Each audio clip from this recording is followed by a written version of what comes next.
देखिए, अजीत दादा पवार जी की चिता अभी तक ठंडी भी नहीं हुई है।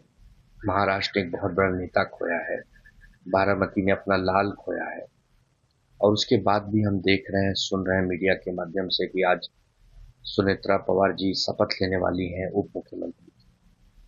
अब ये उनकी पार्टी का अंदरूनी मामला है, लेकिन ये जो हो रहा है, क्या ये नैतिकता है?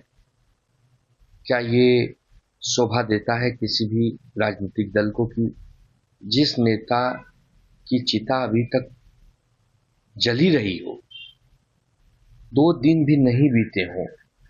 हमारे हिंदू धर्म में नियम है कि जब तक श्राद्ध का कार्यक्रम नहीं हो जाता, जब तक तेरही नहीं हो जाती, कोई भी नया काम, शुभ काम नहीं होता। क्या ऐसी जल्दबाजी है कि सुमित्रा पवार जी को उप मुख्यमंत्री बनाया जा रहा है? ये हमें पता नहीं। शरद पवार साहब का स्पष्ट कहना है कि उन्हें पता नहीं।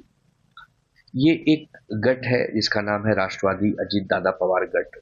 अब इस गठ के जो बड़े बड़े नेता हैं, प्रफुल्ल पटेल, सुनील तटकरे, छगन भुजबल, अब ये क्या डिसीजन ले रहे हैं, देवेंद्र फडणवीस से मिलकर क्या बात कर रहे हैं, ये तो वही जाने। लेकिन जो हो रहा है ये महाराष्ट्र को पसंद नहीं आ रहा है, क्योंकि 4 दिन बाद भी अगर आप कोई पद शपथ लेते तो कुछ कमी नहीं रह जाती, कोई पहाड़ नहीं टूट पड़ता। अरे, उनके पास पूर्ण बहुमत है, उनके बहुत सारे विधायक मंत्री हैं, सरकार चल ही रही है, सब कुछ तो ठीक ही था। लेकिन कम से कम किसी मृत व्यक्ति के जाने के बाद जिस प्रकार ये गंदी राजनीति हो रही है, ये किसी को अच्छी भी नहीं लग रही है, और हम इस पर ज्यादा बात भी नहीं करना चाहते हैं।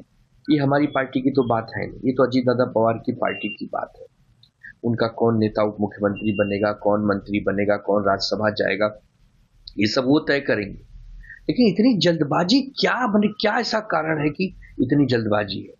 क्या कहीं भारतीय जनता पार्टी को ये डर है कि अगर जल्दबाजी नहीं करेंगे तो हो सकता है दोनों, राष्ट्रवादी कांग्रेस पार्टी एक होकर महाविकास आघाड़ी में चली जाए?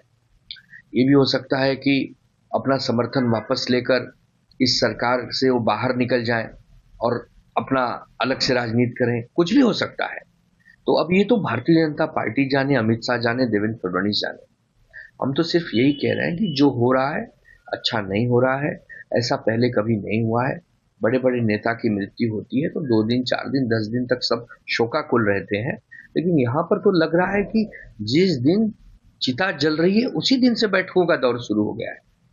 तो ये जो गंदी राजनीति कहूँ या इसको क्या कहूँ समझ में नहीं आ रहा है।